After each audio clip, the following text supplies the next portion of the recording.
So now, in the first class, we talked about um, introduction to market structure. We introduced liquidity, that is for inducement. We introduced one point of interest, that is the order block. And like I said, there are other points of interest that I make use of, which is like just one more. And I'm going to talk about it in this class. Now, there are rules that guide us using POIs, and there are also like knowing when to make use of this POI or this POI or this POI, because there are cases in the market where you have multiple points of interest, and your problem will now be the one to choose, the one to make use of, because it becomes a lot. And sometimes you can have two other blocks. Sometimes you can have three breaker blocks. Sometimes you can have two other blocks, two breakers, anyone, and you don't know the one to make use of simply because you have more than one POI. And then also understanding the rules in picking a point of interest will also actually let you know where your stop loss is actually meant to be. Do you understand? Because now, if you're not sure of where market is going to react, or you don't have a clue of which POI market is going to respect, you're going to get confused with where to place your stop losses, because you wouldn't know where markets may react to. So you now become skeptical of where to place your stop losses. You now end up extending your stop loss way past where it's supposed to be, and so on. So now, the other point of interest that I make use of is what you call a breaker block. Now, a breaker block is basically a failed order block, or a failed zone. Basically, it's just like when you have your support and your resistance, then price comes to the resistance, and instead of selling from the resistance, price break past the resistance. That resistance level automatically becomes a zone that market will retest to and then continue buying to the upside. So something as an order block. So an order block that market fails to hold from, it was what a breaker block is. So let's say, for example, this is an order block here, for example. This is an order block, a bearish order block. And normally the scenario is for market to come here and normally sell from the what? A bearish order block. Now, when market buyer, let's say, for example, sometimes when market bias is changing and market is no longer bearish, it means that it simply means that this order block is probably not going to hold. So when market comes to this order block here, and then instead of selling from here, it breaks past this order block, then this other block automatically becomes what you call a breaker block. And then what you expect market to do is what? To retest that breaker block and use it for a buy instead. So that is what a breaker block is, an order block that failed to hold. So it's basically simple. So it can also be, and in this case, market does not have to engulf the candle. It can be this, it can be this right here is an order block. So when price comes in, and then instead of buying from here, and price actually like fails to buy from here, do you understand, and breaks this zone, eventually, if market gives you inducement, later price can come to this breaker and then use it for what? A sell instead. I think that's currently what gold is doing now. It is respecting this breaker block for a sell. That's why markets made this retracement to the downside that it just did. Do you understand? So a breaker block is a failed order block. Now there are rules in picking a point of interest that will let you know whether to buy, sell or buy from a breaker, or whether to sell or buy from an order block. Are you guys following me up? Can you hear me properly?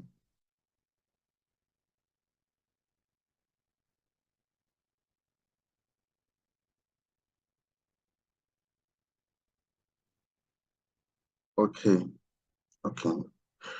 So that's what a breaker block is. So in a situation where markets is doing something like this, for example, higher highs, higher lows, here is basically where your order block zone is going to be. So you'd expect market to kind of sell from here. Then when market does not sell from here and breaks past this zone, then this zone that it failed to hold from becomes a breaker. So we basically expect market to come back and retest the breaker and then use it for a buy instead. Once it breaks this zone automatically also becomes a breaker. So you'd expect market to retest the breaker, then use it for what? A buy instead. So any zone that market fails to hold from, there's always going to be any zone that market breaks. Just know that there was a zone that was supposed to push market from that side. Like there was another block that was supposed to push that market to hold the market at that zone. And once market breaks past that zone becomes a breaker block. So this also is what a breaker block. So you expect market to bounce from here to the upside. And also when market sells down and takes this low out, then this low that market just took out automatically becomes what? A breaker block here. Do you understand? So any zone that market takes out, the particular zone the market broke past automatically becomes a breaker block, and you mostly see a shape of an order block there that price failed to hold from. So you expect to use it a retest to that zone as an entry for continuation to the new zone that market started traveling to. So that is basically what a breaker block is. Do you guys understand?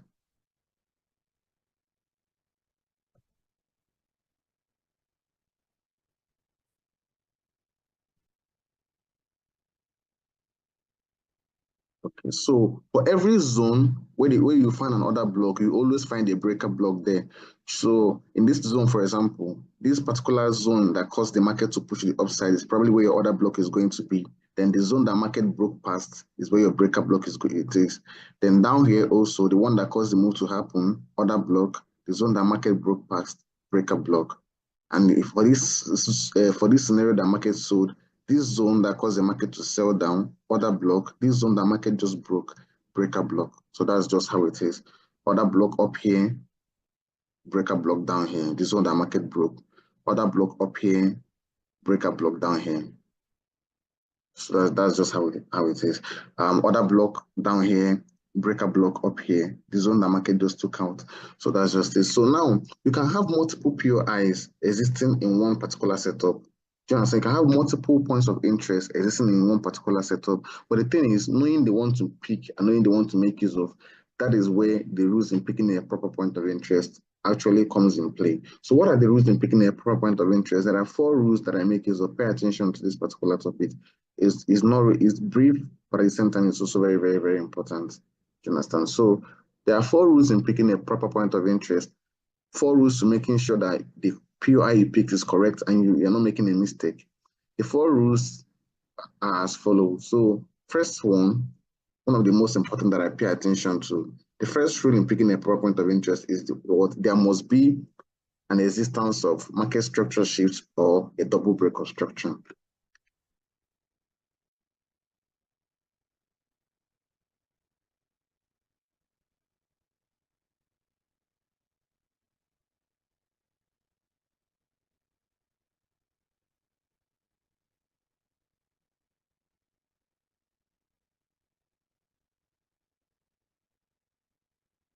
So that is the first rule. So it means that before you can start looking for anything, you have to make sure that you see a market structure shifts, or you see what a double break of structure. Only when you see that happen, that is when you can now move on to the next part of looking for your POI or whatever. So first of all, let's do for a market structure shift scenario. So if you have a downtrend and market is trending, making lower highs, then lower lows, lower highs, then lower lows, lower highs, then lower lows, lower highs, then lower lows. Everything is pretty normal until market does something like this, takes out the last high. This means that you've gotten what? A market structure shift. Now, what you have to do is once that candle that causes that market structure shift closes, you have to now look below it to find the POI or above it. So now, when market did this market structure, this is where the candle closed and stopped. So it means that I have to look below to find my possible points of interest. So if I look below, I can see what a breaker block here, and I can also see an order block here. So I have what 2 points of interest. It's same as actually as this scenario: lower highs, lower lows, lower highs, lower lows, lower highs, lower lows. The market came here eventually and then made the market structure shift and then closed here. This was what the market structure shift is, and then it's closed here. So as it closed, I have to now look below it to see possible points of interest that's below that candle that closed that market structure. So if I look down here, I can see what there was an order block here that market was supposed to hold, but it failed and market broke past it. So it means that this is what a breaker. Then if you look down here also, you also find what an order block. I think there's also going to be another order block down here too. This also looks like an order block. This also looks like an order block. So this is it. So a breaker, order block, and possibly another order block down here. So you actually have how many POIs? I have what? You have 3 POIs here. Now, once this happens, people get confused. Okay, I have a breaker block here. I have an order block here. Which POI am I actually going to make use of? That is where it gets tricky. I have 3 different POIs here. Which one am I going to now make use of? So first of all, are you guys following me up?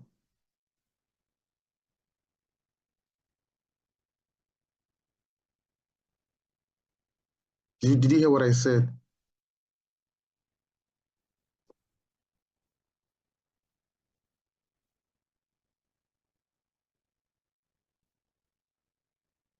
I said that the first rule in picking a point of interest, the first rule in picking any entry, first of all, there must be an existence of a market structure shift. Do you get so, or a double breakout structure? So what it means is that if you have an initial downtrend, you don't look for anything PI or whatever until market gives you a market structure shift or a double breakout structure. In this scenario, we have a downtrend, a previous lower high, then lower lows, lower highs, lower lows, lower highs, lower lows, lower highs, lower lows, then higher high. So it means that we got a market structure shift. So once the candle that causes that structure shift closes, it has to close above this zone or above the high that market just broke. Once it closes, you have to look below it to now find possible POIs. For example, as it closed here, possible points of interest are just this and then this. If it's closed above here, possible points of interest, the ones below where this candle just closed is what is, if you look below, the points of interest is what? Here, then here and here. So you have three. So wherever the candle closes will tell you the PIs they're going to be looking at. For example, in this scenario now that I just illustrated, the market was in an initial downtrend. The market took out what this high, and then that was where your market structure shift was. But this candle closed here. It means that the possible points of interest are what? This one below, this other block here, and then possibly another. This looks like also another block, but basically this and this. These are the PIs I'm paying attention to. If this candle actually closed above here, it means that the POIs would be what? This breaker block, this other block, and then this one. So wherever the candle closes, the POIs below, depending on whether it's a downtrend or an uptrend, the POIs below or above are the ones they're going to pay attention to. I hope it's understood now.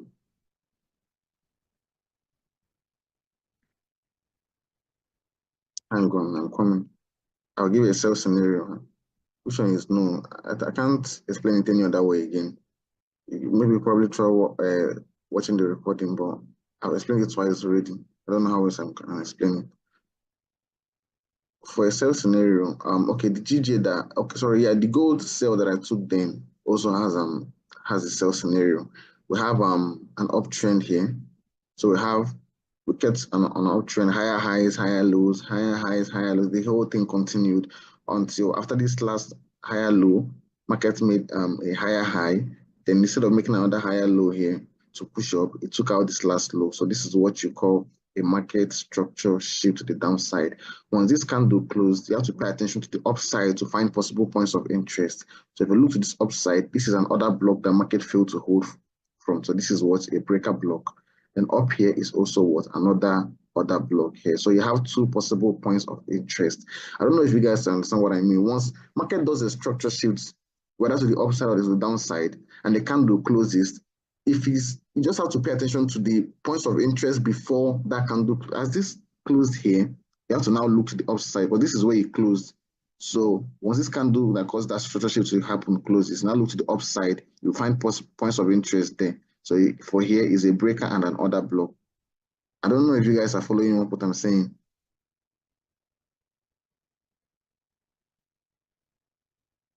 If you don't understand, please backtest it later because I'm explaining it as simple as I can explain it.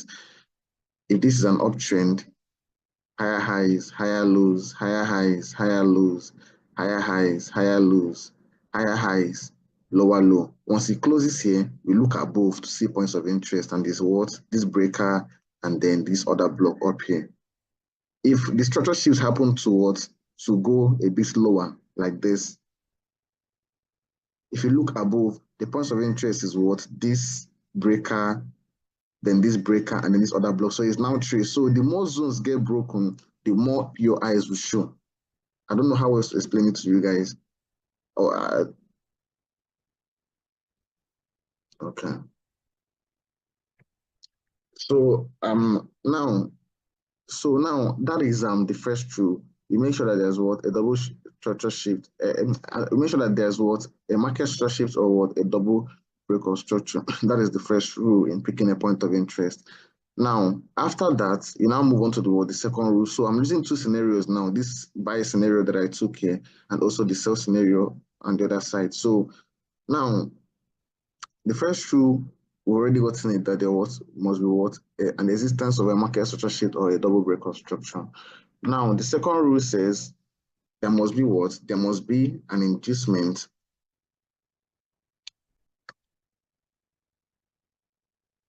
slash liquidity. So it means that after you've gotten your market structure shift, the second thing you should be looking out for is that pullback that market will make after that structure shift. So after market gives you that your double break of structure or your market structure shift, the next thing you pay attention to is after that candle closes, the pullback that market will make. That is what you're going to be looking for. That's what you're going to pay attention to. So now, so in this scenario, this is what you will now do. If market has given you your structure shift, the next thing is what to ensure that there's an inducement or liquidity. So I'm expecting market to give me a pullback before eventually pushing back up.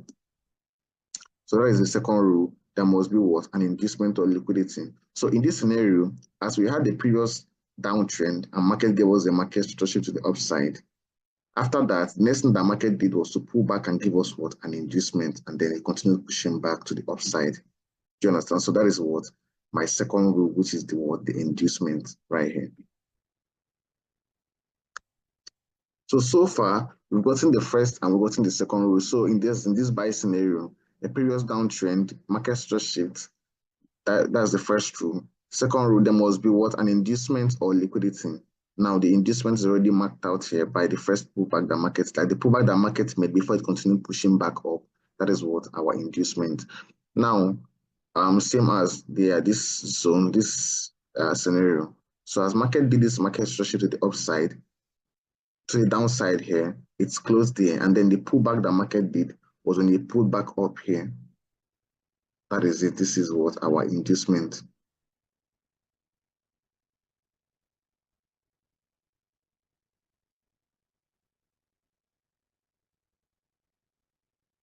So now, remember, we still have 2 points of interest here. The breaker block here, you can switch time frames if you don't really see it and it's not clear. The breaker block here and the other block up here, do you understand? Then for this zone, we also have what? We also have the breaker block here, and then we also have the other block here. So now, that's where the third rule comes in place. So after the second, are you guys following me up?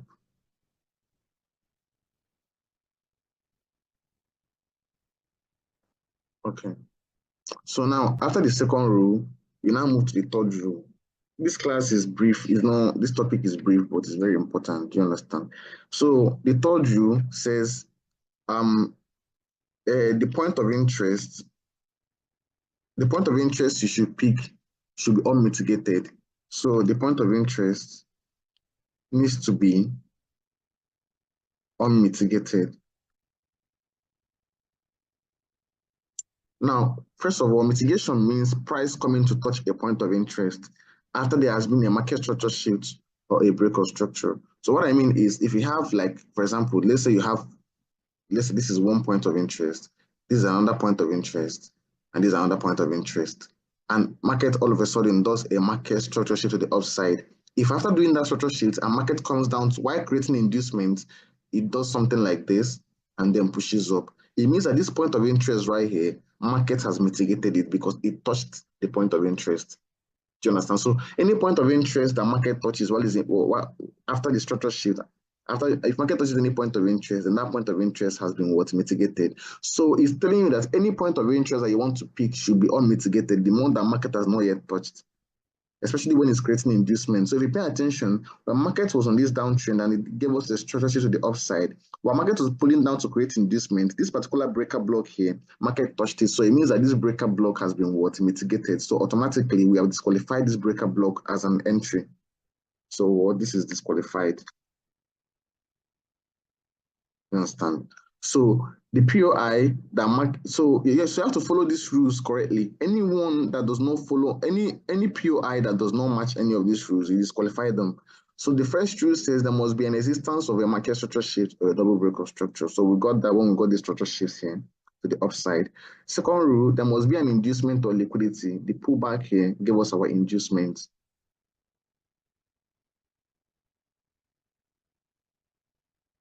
Now, third rule, the point of interest needs to be unmitigated. It means that any point of interest that market touched or went deep inside or touched or whatever, while market was creating inducement, you have to also disqualify that point of interest. You can no longer use that point of interest as an entry. So in this here, we have what? We have an order block here and we have a breaker block here. But while market was creating this your inducement, pay attention, market actually touched and mitigated this breaker block here. So what does it mean? It means that this breaker block here has now been what? Disqualified to be used as an entry. Which now leaves only what? It now leaves only what? Only this other block here, and then probably this one down here. We don't really call this another block, but it looks like it's zone. There's also a possible zone. So it now leaves these two zones here. Now, also the same thing as for the cells and for the cell that I had here. So market gave us this structure shift to the downside. We got that as our first rule. Market pulled up here and gave us an inducement and pushed back down. We got that as our second rule. So now the third rule says the point of interest needs to be unmitigated. It means that when market was creating inducement, it needs to not have touched this point of interest. And if you pay attention, when price came here to create your inducement and go back down, it never touched this breaker, and it also did not touch this other block. It still means that no POI here has been disqualified. So two of them are still valid to be used as an entry. Now, but you're still confused. Okay, I have two valid points of interest. Which one am I now going to use? So now the final rule now says you should what? You should pick the point of interest that is closest to your inducement. So that is the final rule.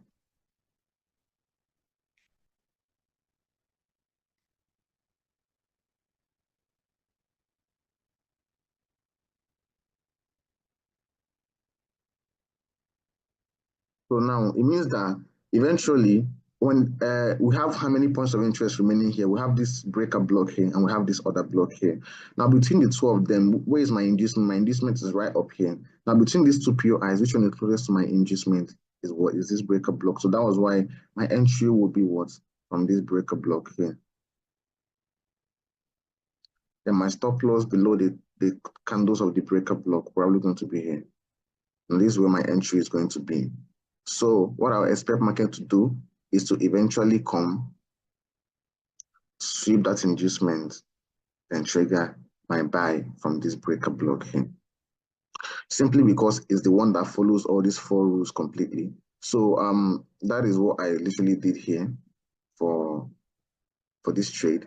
So after market gave me the structure shift, that's rule one, gave me my inducement, that's rule two. Thirdly, I got the unmitigated points of interest because the one that market mitigated was this breaker, so I disqualified it. So it's not now left with what this other block and this one down here. So I still have two POIs that I can possibly make my choice from. And then the final rule now says pick the point of interest that is closest to inducement. And between this, because the ones that has now left is this and this, the one closest to where my inducement is what this other block. And that was why my entry for a buy was from this other block here. This was the setup. Simple thing. Price, structure shift, inducement, point of interest that follows all those four rules correctly. This was the before. This was when market hits the POI. And this is the trade currently running in profit now. And there was no drawdown, no single one, just hit the POI and started reversing up immediately. So that is how I was able to even catch this buy that gold is currently on for this week. And then for the sell part, same thing, same rule applied. First rule, there must be what? A market structure shift to a break of structure. We got the what? The market structure shift. After that, the next part of the rule says there must be what? An inducement or liquidity. That's inducement / liquidity. Now this is my inducement. Now the POI is there, is what? This breaker block and then this other block up here. Now, after that, the third rule says the point of interest needs to be what? Unmitigated. It means that when market was creating inducement, it needs to not have touched any point of interest that you're looking at. Anyone that market touched during that inducement process, you need to disqualify it as an entry. So now, since price did not touch this breaker block and did not also touch this other block, two of them are still valid POIs to be used as an entry. But the fourth rule, the final rule now says, pick the point of interest that is closest to where your inducement is. So if you stretch this out, this is my inducement. Now, between this breaker block and this other block, which one is closest to my inducement is this breaker block. So that was why my entry for this trade was from this breaker block here. And then my stop loss is what? Above the last candles of the breaker. This is the two candles that made up the breaker block. So my stop loss was just above them, slightly above them here. So that was, I took this trade all the way down to this zone. The one is to around 1 is to 20 because I did 1 is 20 on this setup. So it means that if you risked $100 on this trade, you would have made $2,000. If you risked $1,000, you would have made $20,000. This was hang on, trying to see the analysis. Hang on, I'm coming. Aha, and this was it. Structure shift, inducement, breaker block. Exactly the same rule that I gave out here. So once you follow these rules, you understand it's not difficult, but at the same time, most people can make mistakes. Do you understand? Make sure you map out your inducement correctly, switch between time frames to see the one that is more suitable. You understand? If you can check your 30 minutes, 1 hour, the one that is clearer, then pick those four rules correctly, you will hardly, trust me, you will hardly get missed entries. Now, pay attention, since I have those rules correctly, I know that market is not supposed to go and mitigate this other block. So that was why my stop loss did not try to cover this other block, because remember, like I said, there are rules in picking a point of interest. If initially market was supposed to come to this other block, it means that this inducement was supposed to have mitigated this breaker block first and went down. You understand? So if market mitigated this breaker block when it was creating inducement and then went down, it means that my entry would have been from this other block up here. Do you understand? My entry would have been from this other block up here. Now, since market did not mitigate that inducement, did not mitigate this breaker block, there was no point extending my stop loss all the way above here, because if that zone was to be my entry, market would not still come and tap me in for the entry. So why would market now come and tap me in for it being my stop loss? Do you understand the logic? If you follow these rules correctly, you will know that, okay, since the market is actually supposed to reverse from here, if I had kept my entry here, this would have been a missed entry. So with that logic, if I keep my stop loss here, it will also miss my stop loss, because market is not supposed to get to that zone if I follow the four rules correctly for picking a proper point of interest. You guys follow me up?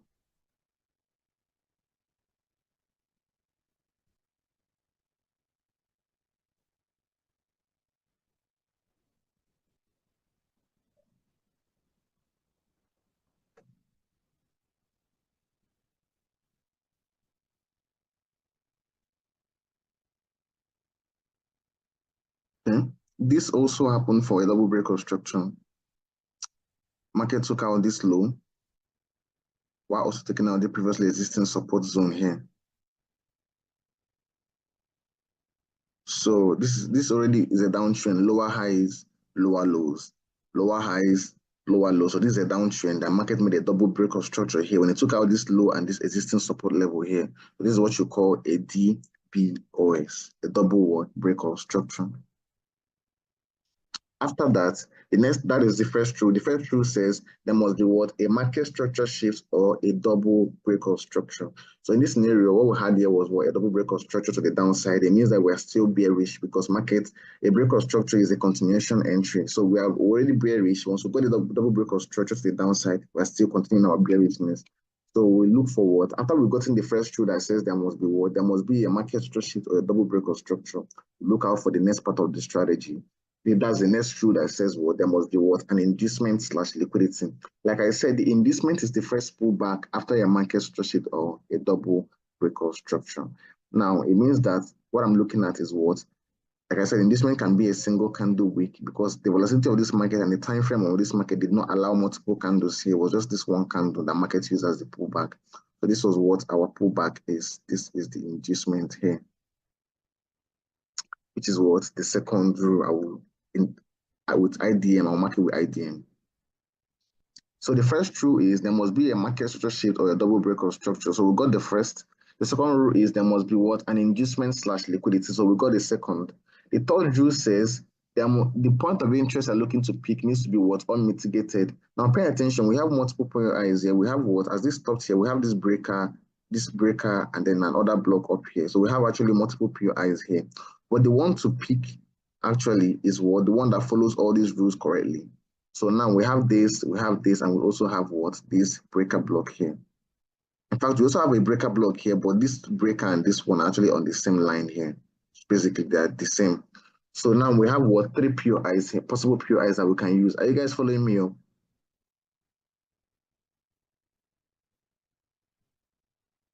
Okay. Okay. So now we've gotten the first rule that says there must be a market structure shift or a double breakup structure. Second rule that says there must be what? An inducement / liquidity. The third rule says the point of interest needs to be what? Unmitigated. It means that you need to make sure that any point of interest that you're picking, while market was creating inducement, it did not touch this point of interest. Now, this is where my inducement is. And if you pay attention, there was no point of interest that market mitigated when it was creating the inducement here. This is unmitigated, unmitigated, unmitigated. So you see I have the 3 points of interest. So you're still confused. Which one do I actually pick? Now the final rule says pick the point of interest that is closest to my inducement. So where's my inducement? Right here. So between all these 3 points of interest, which one is closest to where my inducement is this breaker block here. So that's why my entry for this trade will be from this breaker. And then my stop loss above these are the candles that makes up the breaker block here. This and then this, including this. So I'll keep my stop loss slightly just above here. That's candles of the breaker block here. So that was why when markets came back and saw the inducement, it tapped from this breaker block all the way down here. Still a 1:20 risk to reward ratio trade. Second one, the same thing. First entry, I already showed it. The second entry